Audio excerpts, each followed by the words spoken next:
Hi everyone, welcome to another episode of Product Unfiltered. Today we have a very special guest joining us, Vijay, Director of Product at Okta, a leading identity and access management company. Vijay has over 10 years of experience in technology and product management, and we're really excited to have him join us on our podcast today. Welcome, Vijay, and thanks so much for joining us at Product Unfiltered. Yeah, thank you, Tim. Thank you for having me. Yeah. Great. So, Vijay, before we actually start our podcast, we would love to learn about your journey into product management. How did you start? What were some experiences? And also tell us more about your current role at Okta. Yeah, of course. So currently I'm a director of product here at Okta, and I lead multiple product lines. Been with Okta, the company, for about 6 years, and then prior to that, I worked at a startup in Texas, company called Spark Cognition, and then prior to that, worked for 3 years at VMware. So that was actually like my first foray into product management. So actually, when I started, I did my master's in industrial engineering, not in tech, not software engineering, and then joined VMware as like a consultant. Like started off as like a technical consultant, helping implement software, working with customers on a day-to-day basis. And in that journey is how this all started. Because I was talking to customers, you always hear the traditional, oh, the product does not do XYZ, competitors do XYZ. And usually my product peers who are at VMware, they relied on me a lot as like a conduit of, okay, tell me the customer pulse, tell me the signals. And that's when I first like got exposure into this product management land overall, right? And when you really think about it from a product management perspective, one thing that I was really interested in was just how PMs wore the broader lens and were very strategic about how to take the business forward and how to really make decisions, harsh, tough decisions, that helped move the overall business forward. So that was what was really fascinating for me and how I really started to move into product. So like at VMware, worked with the PMs, did like a mini kind of internship there where like I was helping the development team and then jumped into Spark Cognition as like my first gig entry into PM. And then it's been 7 years now. So in just being PM.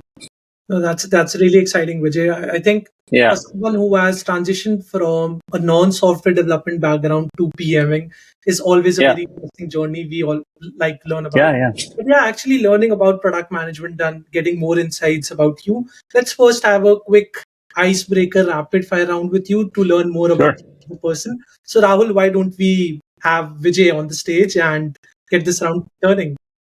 Yeah, sure. Okay.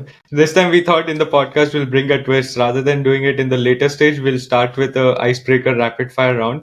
So Okay. rules remains the same, Vijay. We'll pose a question to you. We want you to have a very quick answer to it. Whatever comes to top of your mind, we would love to know that. No thinking, No no thinking. filters. Yes. So our first question for you is, in the tech space, who is the most inspiring tech leader you always admire or look forward to? For me, it's I look up to Elon Musk a lot, simply for like the way just gets things done, and like the contribution he's done. So I follow him personally. I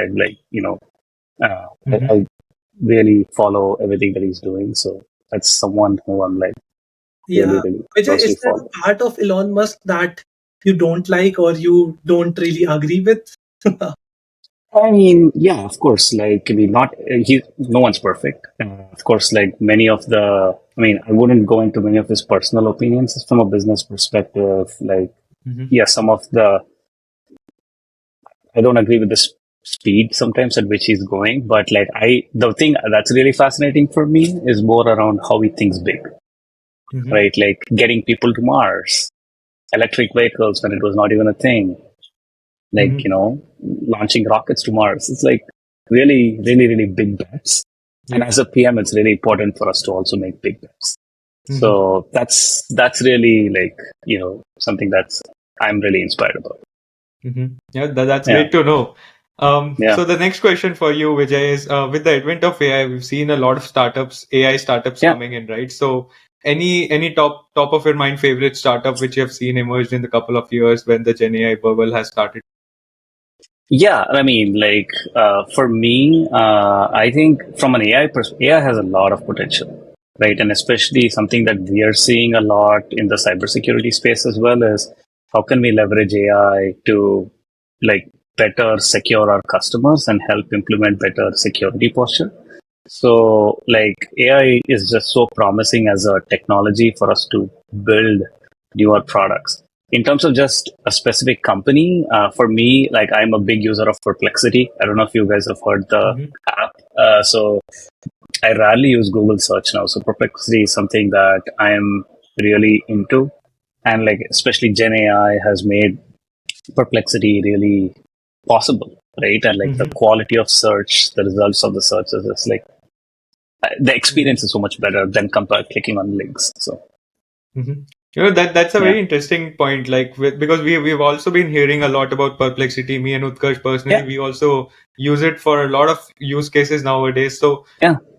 I am really curious to understand how what do you think will be the future of Google search with Perplexity picking up the shape? Because searching is a part, but question answer or querying part is something which eventually will go away from Google search in this way, right? So what as a PM, how do you think Google search evolving?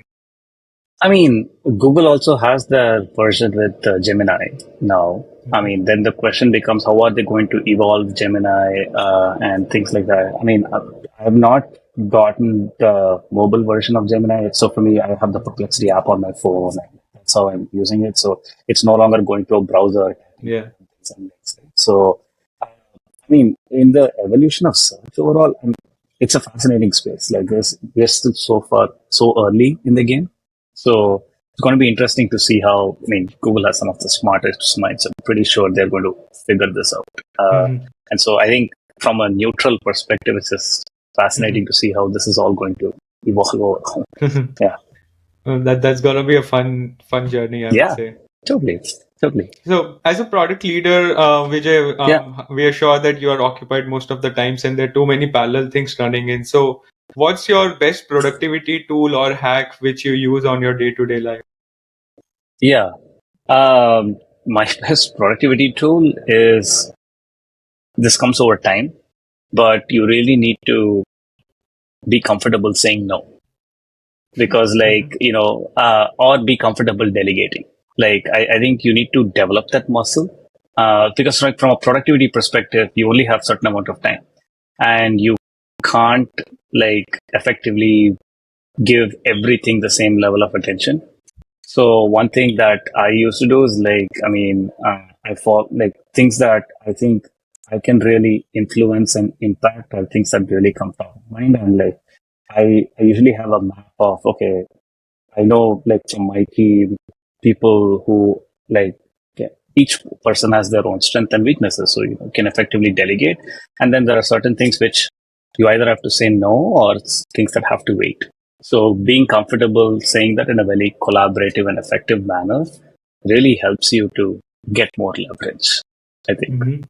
But So Vijay, I mean, I completely agree to this point of as a PM yeah, you have to learn to say no, and like as early PMs Rahul and I have yeah, faced this thing that okay, as a PM when you collaborate with so many team members there are yeah, times when it becomes difficult, especially as a newcomer, to say no to something. But along yeah. the same lines, all these things that you learn as a PM, how much is self-taught and how much are you able to learn from the advice from your peers or seniors? So so it's a combination of both. I mean, there is the faster way and there is the more efficient way, right? Like I mean, if you think about it, like by learning from experience, you're going to have it's going to take more time. Like you need to get into those scenarios and you have to understand how to react. Sometimes you'll do well, sometimes you'll make mistakes, and then mostly from mistakes is when you learn. I think the more efficient way to do this is just observe other people. So for me, one thing I always do is I try to observe like my boss, like my boss's boss, like see how other people are reacting to different situations, right? Like, and if you have that curious lens of, oh, They were presented with a problem. This is how they approached it. Here are the different questions they thought about and answer. And then you take those key learnings and then you start applying it to yourself on a daily. You grow much faster that way, right? And like that's when you ask the question of is it self-learn? I usually do it the way of you observe other people and you learn how they react to different scenarios. And like usually at the end of the day, like I tell my team this always, which is always ask yourself the question of, okay, what would the CEO of your company think? If you go and answer a question, like will the CEO of your company agree? Or what other questions he would ask? And if you start asking yourself more and more of that question, you're going to effectively come to a much more productive answer very quickly. That's a very powerful approach. Like think what your leaders or what your leadership will think about it, and then probably start developing your thought process in that direction. That definitely helps. Exactly, because then it helps you think in a much more well-rounded fashion. And of course, like you're going to learn over time. Like, and this is why I said, it's very important that you observe. Like, I mean, it's not important to just grasp the answers, like maybe your leadership is, but just observing how they're reacting, how they keep their cool in certain situations, how they answer and things like that. So. Yeah, because at some point it happens that we might not agree or we may disagree with some of the decisions which they make. But over time, we realize that, hey, there's a broader picture which they have a view on and which we need to learn. Yeah. Exactly, right? And so, like, more information helps you make better decisions. It really comes down to how do you get more information to help you make the better decisions and how do you be more curious about it.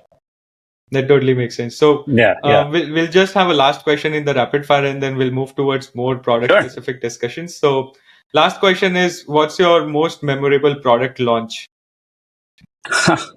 I mean, by most, this is an easy one. It's basically the launch we did with Identity Governance. So it was like a net new product, 0 to 1. I was like a PM on the team when there was not a single line of code written.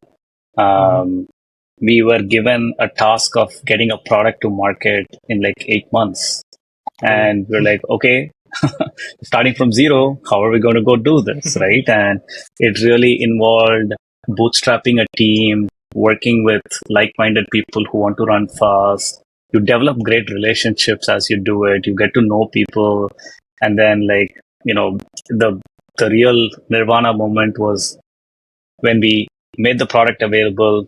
The first customer purchased it and we were all on the call where we were like, okay, let's go enable this for customer number 1. I still have a photo of like the core team who did this, and it was like such a proud launch, right? Like, and over the last couple of years, the product has been available in the market. So many good customer success stories.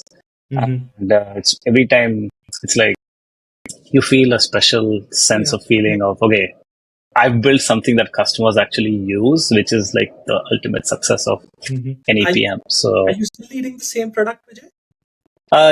Yeah. I mean, now it's a different mindset that you need, right? Like, so now you need to get from where you are now to where you scaling the product, scaling it to thousands and thousands of customers, which what gets you from 0 to 100 customers is different from what will get you from 100 to 2000. Right? Absolutely.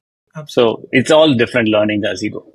No, I think that's a very important point that you mentioned. Having a 0 to 1 experience and 1 to 1000 experience completely differs. And we would have to learn more about that.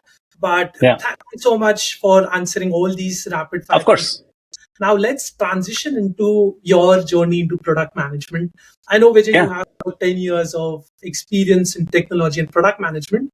And one thing that I was really excited while going through your profile was the amount of diverse experience you have, right from being a subject matter expert to transitioning into product management.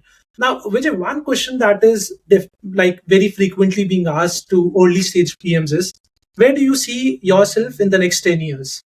And I always wonder when somebody asks me, where do you see yourself in 10 years? How does the other person or the product leader has seen the journey in the last 10 years evolving over the different phases? And if you would like to go back, how would you phase it in a way like, okay, in the first 2 years as a PM, these are things you should focus on. 2 to 5 year, you need to specialize and lead a team, and 5 to 10 years, you definitely become a leader. So Yeah, would like yeah. to talk about this from you. Like, how do you segment that 10-year product journey? Yeah. What are some major milestones, and what are some learnings that we can get from your journey as a product manager? Yeah, no, totally. So that's actually a very good question, and thanks for asking, because I think I firmly believe in, for you to be a really good PM, Mhm. you need to be very strong in your fundamentals. Yeah. And so PM is interesting because it's not like software engineering or coding where you're like, okay, let's go learn a language, and there's like a yes, no quantifiable way of your success, right? Like when you launch a product and you track adoption of the product, there are so many different reasons why the product's successful. But then when for us as PMs, it's more like a craft, more like, okay, like you get better over time as you do it. And so my guidance to early stage PMs is really focus on how can you build the best, like it'll be features. You'll be shipping individual features, but really focus on how do you track success of that one feature and how do you like make that feature truly successful. And success does not mean always building new things, right? Like this is a common mindset that PMs fall into, or a mistake PMs do is like, oh, I need to build new things to incentivize customers to adopt. Always think of ways that you can incentivize adoption. That could mean even better documentation. That could mean a better onboarding experience. It could mean so many small, minute things which will make such a big difference for customers. And so, really, in your initial years, that's what I would focus on, which is like start nailing those one or two features, work with your engineering team, work with your design research team, work with your product marketing peers, and really start thinking on, okay, how am I going to ship these features? And you start by being a feature PM. Then when you get to the next level, which is when you start to really start thinking about broader products, you start thinking about working in 0 to 1 ideas where it's like, oh, now the problem or the complexity becomes like increases, right? So effectively now you're going to go drive clarity to a problem space where there's no product that exists. So you have to go start customers from scratch. So like that would be the next segment, right? Which is like after you've shipped features for an already established product, then you go into leading more complex products, more complexity, more unknowns. And then from a PM perspective, I tell my team this. The biggest value add you bring to the table is two things. One, being the voice of the customer, because you are the customer representative in the team. Because engineering is always going to take the most efficient approach. Design always wants the most, like the best experience for the customer. As a product person, you need to be on the table to balance the business priorities, customer priorities, and then make harsh decisions and trade-offs. So bringing that customer perspective and being strong in making those decisions and trade-offs is where I think you will really succeed as a PM. This also comes down to the initial point I said about saying no to like a lot of things, right? And so that's where I think if you think about like the second stage is like where I think you will really start leading more complex projects, more 0 to 1s and things. And then you get to the next stage where you start owning businesses, right? Like you start owning like individual product lines. So that's where I am in right now. So for example, I own like product lines. So that means not just making your engineering product team successful, but also thinking about how do I make my sales team successful? How do I generate the right like bill of materials for my sales team to go and effectively sell? How do I simplify the message to my customers? Like having an impact more broadly in like sales is like something that's like really, really important for you to grow. And then eventually then you get to like your VP, CPO kind of, which is where I eventually want to go, which is I think your other part of the question. So that's how I would like, those are the 4 stages and I mean, each stage can be like varying time frames if you want to really put a time frame on it. But speaking from experience, I think this is how at least I think about it and how my recommendation for any PM would be. A quick But follow-up. Utkarsh, Yeah. Vijay here. I like you mentioned one thing that not putting time frames up to it. Everybody has a Yeah. different a time frame in which Yeah. they usually go through this journey. But one discussion that very early stage PMs or even PMs in the growth phase usually see is, okay, when am I getting promoted? Is it the right role for me? I knew you were going there. Yeah. So you actually know the question, right? That Yeah. should PMs at this stage, like specifically in the first 10 years of the journey, worry about the scale or the title tag associated with their product management journey, or is it just the impact that needs to be focused on? Yeah. I mean, I will be practical. Of course, everyone wants recognition. Like promotion is the way I see promotions is recognition. It's a recognition of the work you have done so far and a recognition that the company appreciates the value that you bring to the table, that they're going to trust you with more opportunities in the future. So promotions is basically for me recognition. So of course, if you're in a job, you want that recognition, right? And at the same time, you want to be doing more impactful things. So if you really put those two together, like, I mean, I am not someone who's going to say PM should not worry about promotions. PM should, like, of course you should worry about promotions. Of course you should worry about getting to the next level. I'm just saying, don't lose sight of like your core fundamentals while you do that, because you will be in situations where you might feel, oh, like I did so much work, but someone else got promoted. Like you might be in situations where I'm like, maybe I'm not getting the right opportunities. And these are natural situations that will happen. And like that's what I'm saying, which is at that point, don't take the shortcut. It's very, very tempting to take the shortcut. Don't do that, because sometimes, like, it might take an additional year. So having that patience going through the journey, I think will be really helpful and set you up for success.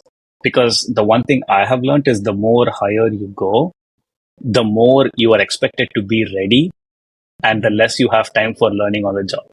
Yeah. So the more time you spend learning on the job, the better you're going to be as you really advance through your career. I think that's a great advice.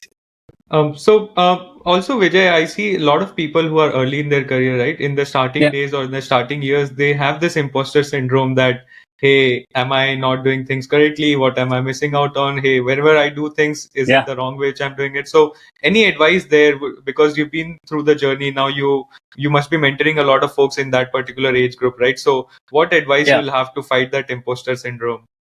So, I mean, very good question. I actually had that a lot. Okay, so I'll just share how I think overcame that. So from my perspective, so I did not have a background in tech.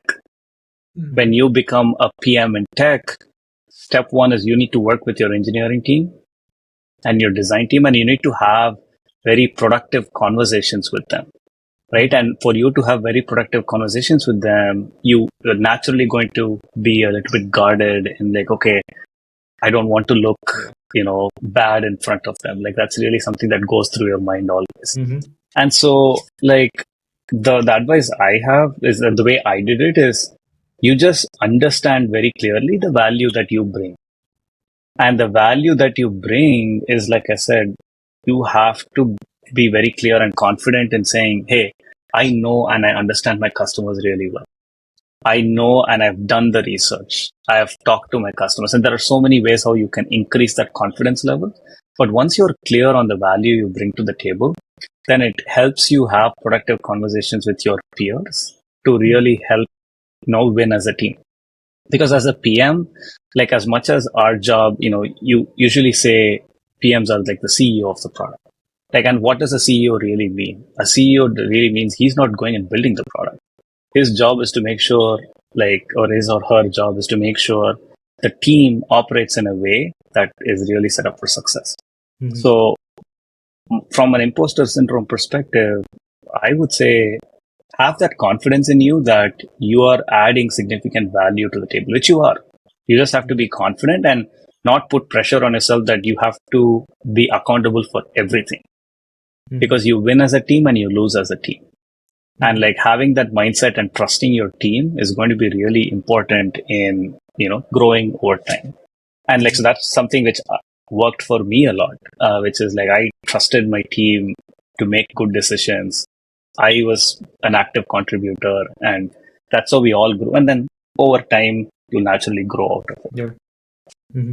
No, I In think the that's starting years, we also see, Vijay, that a lot of things which early career PM does, right? It comes Yeah. from generally leadership, or it's basically a top down approach Yeah. in the starting years, at least, that hey, these are the things we are planning to work on. You need to drive, let's say, X feature set. So you don't have much say in terms of what the customer is asking for, or what's the end customer use case would be, but it's more from the leadership which has come to you, which Yeah. we might have to drive, right? So Yeah. in those case, what would your advice be, that how do the early career PMs drive that, but at the same time are not demotivated that things always come from top, and that's how my journey Yeah. would be? So, I mean, so this is one thing we always encourage in our team, and I would strongly recommend any PM to do this. Strong PMs have strong opinions. Mhm. So, like, I mean, just because an idea is coming top down or a feature is coming top down, unless you are really bought into it, like, I mean, of course, there's a certain level, but like, I think you need to do everything in your power to ask the right questions and make sure you understand why this is coming, what's happening, like, why not we do these five other things? Like, you have to have your conversation with your manager on this, right? Like, and like, or whoever is leading your product, like, if you don't have a strong opinion on where you need to go, then from a PM perspective, it's going to be very difficult to drive the strategy or vision in a specific area, right? Like, and so step one is at least one, being convinced that this is the right thing to do by asking the right questions, or two, you can still disagree and commit, but like, ultimately from a PM perspective, your job is to evangelize this to the broader team. So you can't go to your engineering team and say, yeah, I also don't believe in it, but it is what it is. Like, it's not going to work that way. Mhm. So I would like I mean, yes, of course, some decisions are made top down, but do your best in like trying to have opinions, try to influence that decision if possible. I mean, if it's an irreversible decision, great. Like, try to get all of the context and try to advocate for the team why this is important, right? Because I mean, that's how you don't lose motivation. Because if you take the hat of, yeah, dude, like, I don't have any decision making power, I'm just being told what I'm doing, then that's the first step towards like really being demotivated, right? So you have an opinion. You should have an opinion, have a seat at the table, because no one's going to come and give you that seat. yeah. Vijay, actually talking about the seat on the table, would you recommend as a very early stage PM who has just entered the workforce, maybe he or Yeah. she is at the bottom of the PM ladder, to interact very actively on a one-on-one basis, not only with the manager or the skip manager, but also have a chance to stay connected with the leadership that's either the director of the product or VP of the product? And if yes, are there any right ways to go about it and connecting Yeah. with these high level folks to ensure that you are a part of the whole process? Yeah, 100%. So I think for any early stage PM, step one is you need to build connections, not just with your product ladder and your engineering ladder, expand horizons and build good connections with your field teams. And a field meaning product marketing, your sales people, like your customer success people, really start understanding the customer pulse and start to get signal like that. Those would be the first contacts I would always recommend you with. Because when you have that context, you can then have like your whatever frequency meetings with like your product leadership, where when you can go ask them questions such as, hey, like, I hear that we're doing these things, share more about like the vision or strategy in this area. What are you thinking on how this product will evolve over the next 2 to 3 years?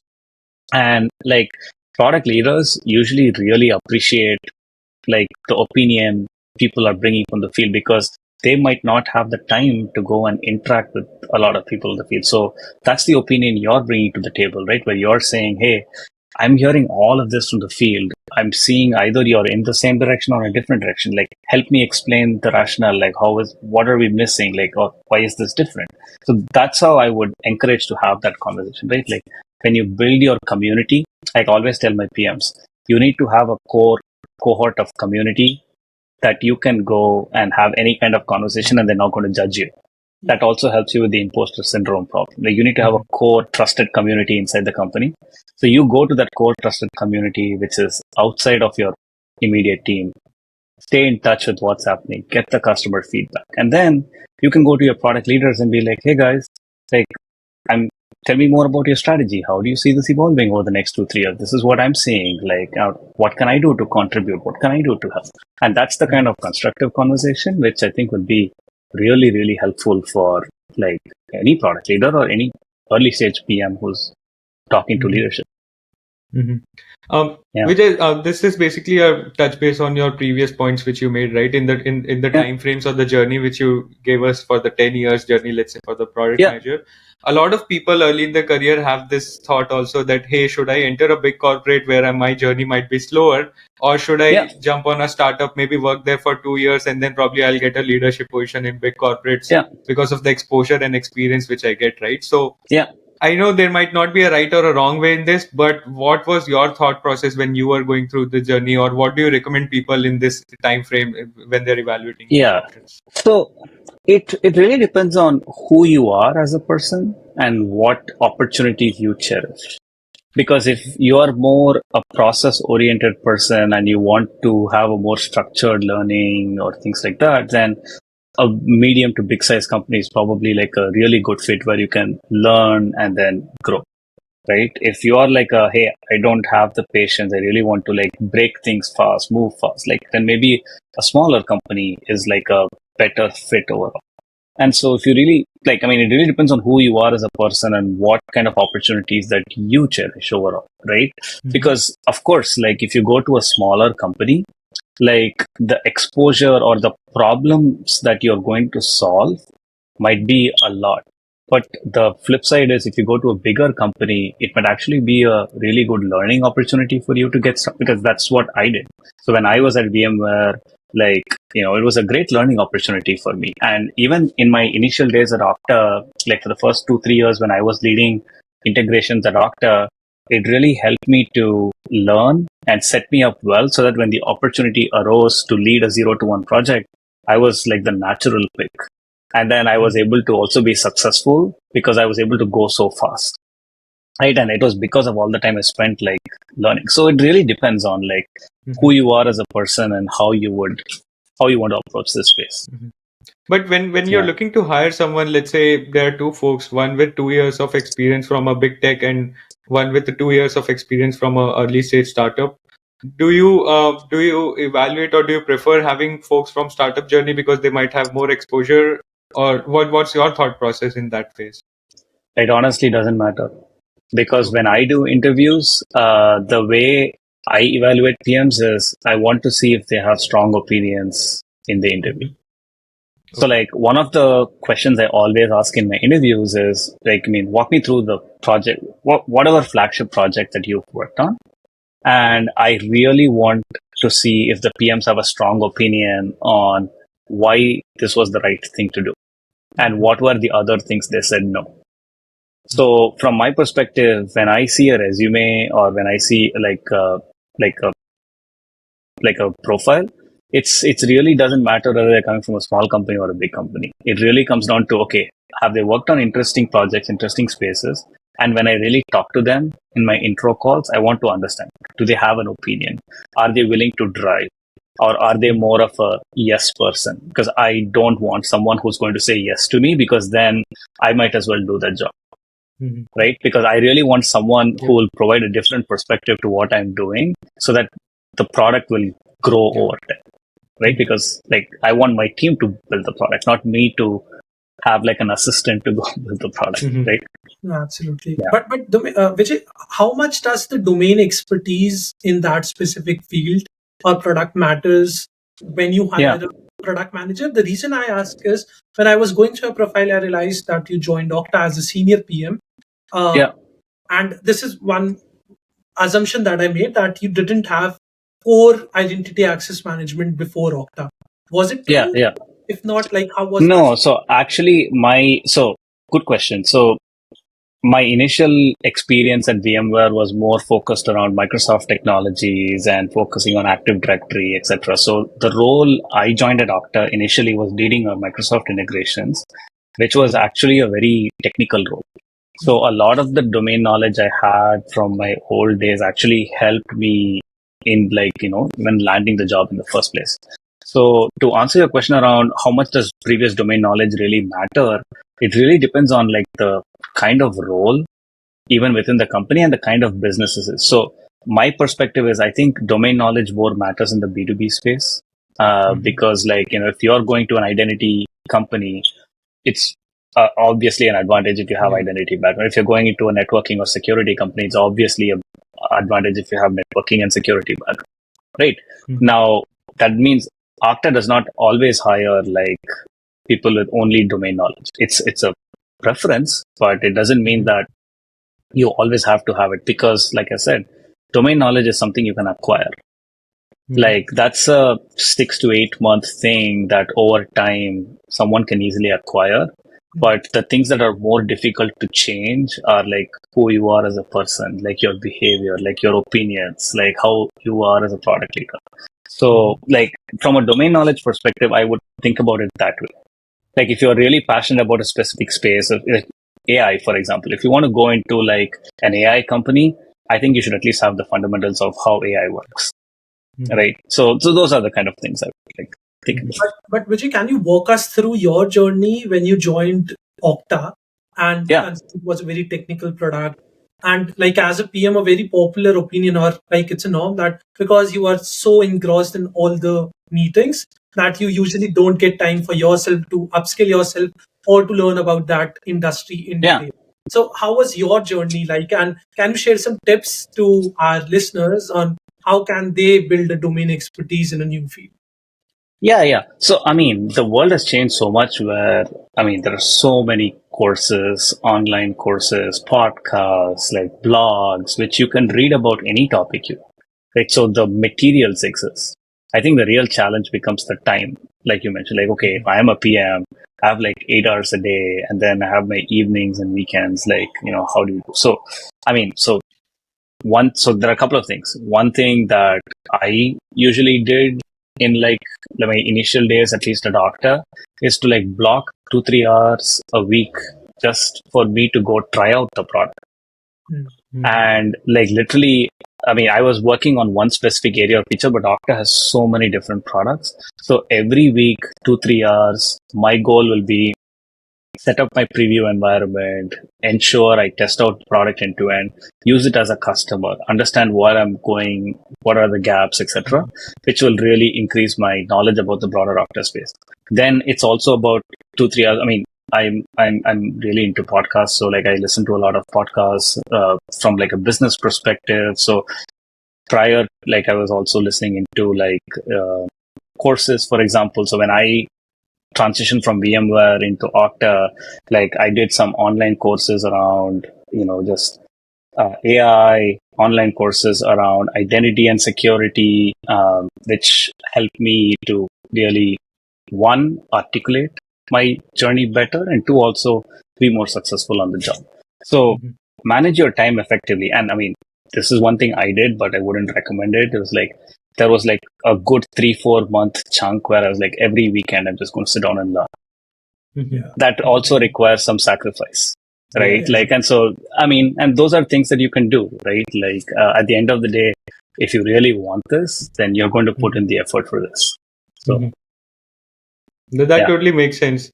Also, Vijay, maybe if you can give our listeners a quick breakdown of the industry where Okta operates in, so that identity management and security industry, because these are the things I would say more under the hood work which supports every B2B or any company, right? So people might not have a lot of visibility. If you can just help us understand the industry a bit more. Yeah. So Okta is primarily like an identity and access management company, right? So our goal is to secure identities. So you, like Utkarsh, Rahul, Vijay, these are all identities in like any organization. So Okta's goal is to ensure each identity is able to securely access any application or any technology, right? So we build a lot of products that help you do that. So for example, if you're using Okta, you might actually be starting your journey with Okta on the morning, where you can go and click on the applications you want to go, and then we seamlessly sign you on into these applications. We do multi-factor authentication so that, think of like the SMS that you get on your phone. Okta has its own multi-factor authentication app. Okta has a way you can passwordless like log in. So those are all like ways that we securely allow identities to access any application, right? So that's our primary goal, and those are the products that we build. And behind the scenes, there's a lot of automation that happens. So imagine your onboarding journey. So when Rahul or Utkarsh joins a company, day one, you know how you have your email, you have like 100 other apps. Someone needs to go inside those 100 apps and create your accounts and make sure that you have access to these. So Okta helps you automate a lot of them.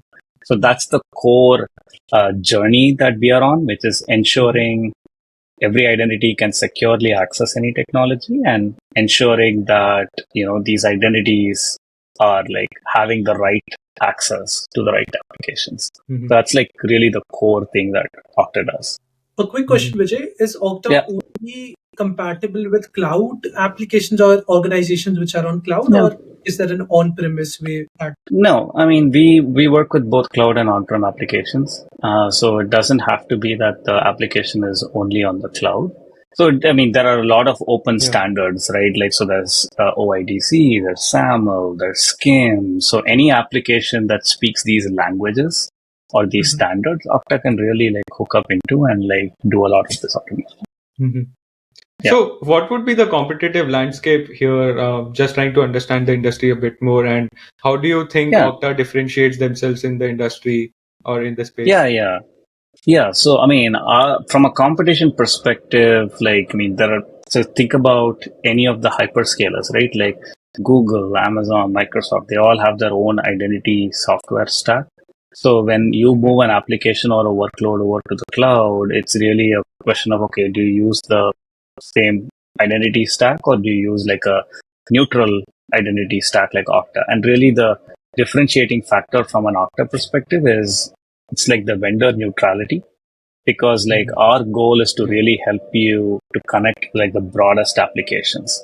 And really from our differentiator perspective, like our goal is to integrate with like any application you want so that admins can seamlessly set this up. Mhm. So that's like a really big differentiator. And then also from an ease of use perspective, like our goal is to really ensure that the products are simple, easy to use, and like, make sure that our customers are really successful, because end of the day, our goal is to ship the most secure products that customers can use to, secure their own organizations. Yeah. Mhm. And That Vijay, makes how sense. has your journey with Okta been in terms of the industry? Like Yeah. you joined Okta 5 years back. How was the identity and access management industry then? How has it changed now? And what are some Yeah. trends, specifically? Like I'm interested with the AI trends coming in the landscape. Yeah. How is Okta Yeah. actually learning these trends and changing the product? Roadmap? Yeah, really good question, right? Because like if you think about 6 years back, I joined Okta pre-COVID world. And if you think about the pre-COVID landscape, everyone still went into the office. You had a corporate network, and then the network was like the perimeter, like where everyone's like, okay, this is what. Then COVID hit. And when COVID hit, everyone's like working remotely from home. People were accessing it through laptops. People deployed a lot of more cloud applications because you can't deploy only applications that work behind like a firewall anymore. So COVID really accelerated a lot of the cloud adoption, which really changed the landscape of security, because now from a security perspective, hackers really started getting into identities overall, right? So that's really something that we saw huge. And now when you think about like the next 5 years, I really think about a lot of like, AI when it comes in, your workloads are going to increase a lot more. So think about all of the machines that need access to your AI systems. Think about all of the data that is being stored. How do you ensure that only the right people get access to this data? Those are all like really interesting trends on how, identity and security is really evolving. So there's a lot of people in this space who are like trying to tackle the problem. And so that's like, especially with AI, your security landscape is really going to get more complex and challenging as you get over time. Vijay, have you experienced AI agents in organizations? Like I know AI agents, people say that this is the future. AI will be acting as a person and logging into all these devices and doing stuff. Have you started experiencing AI agents, companies using it? I think we are a bit early in that stage. I have not personally seen AI agents yet, So I'm keeping up with the trend. I'm trying to figure out cool new use cases that agents are doing. Right now, like agents are still early, like, helping with travel planning or things like that. But like, I think as we see more enterprise use cases, it'll be interesting to see how Okta and like other vendors in this space also like try to tackle security, right? Because again, that's like the next frontier. So yeah. Mhm. No, that's really helpful, Vijay. Yeah. So now, as we're moving towards the end of the podcast, Vijay, Yeah. we would love to get some recommendations, some advice from you for people who are early in their career, and also for Yeah. people who are evaluating that if product will be a good space for me or not. What would be Yeah. your top advice for them or top recommendations which they must do so that they can probably grow in the career or they can choose whether the career is meant for them or not? Yeah. Yeah. I mean, my recommendation is for anyone who's evaluating if product is the right fit for them. Like, my recommendation for them is ask yourself if you're really comfortable with making uncomfortable decisions. Mhm. Because from a product perspective, you are going to have to make a lot of uncomfortable decisions and trade-offs. Right? And you have to focus on what's right. You have to separate, signal from noise. There's a lot of these things that you have to do from a product perspective. And so if that's something that really excites you, then yeah, of course, like product management is like a great career, and you guys can anyone can shine on it. Like, my guidance is, if you're definitely into it, then optimize towards learning, like especially in your early stages, first 2-3 years. It doesn't have to be that you always work in a company. So one thing I did is, and I was at VMware, I was not a PM. I didn't have the official PM title. But one thing I did was, like, in my side, we built a product which really helped recommend the most, or recommend the right product features for like any customer that a salesperson should go and like talk about. And this is based on the product usage, based on and so this was a product that we built internally. It was like a small tool, small feature, but it really helped you to think about or get signal on, okay, is this really useful or not, and things like that. So don't wait for the opportunity to come to you, right? Like, you guys can get started like today, right? And so that's my point, which is like, you don't have to necessarily have the title for you to act like a product manager. So develop those chops, because like as you go through it, I think it helps you be better set up for success over time. Yeah, that totally makes sense. Thank you so much, Vijay, for that. So, as last question before we end the podcast, since you mentioned that you listen to a lot of podcasts, any 2-3 podcasts top of your mind you want to recommend to our listeners who are in the tech space or in product space specifically? Yeah. I listen to like a lot of the All In podcasts. I don't know if you guys like listen to a lot of the All In podcasts as well. So that's like something that is really, one thing I listen to. Another one I listen to, there are like episodes of the Product Thinking podcast that I think I really like. So Product Thinking is like another good podcast that I like. Then there are like a bunch of cybersecurity podcasts that usually I listen to because I'm in the industry, and like there are like some good episodes across. But I'd say like these two are like, All In is primarily because I use it as a good source of information, and also like there's a lot of good tech related. They have a science corner with something I'm like really passionate about, and like I listen to it.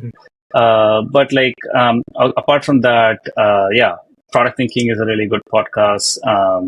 So yeah, some good recommendations. Read books. I would say read a lot of books. Maybe you want to recommend a couple of books? Yeah, my favorite, one thing is, I don't know if you guys have read it, it's the Lean Product Playbook.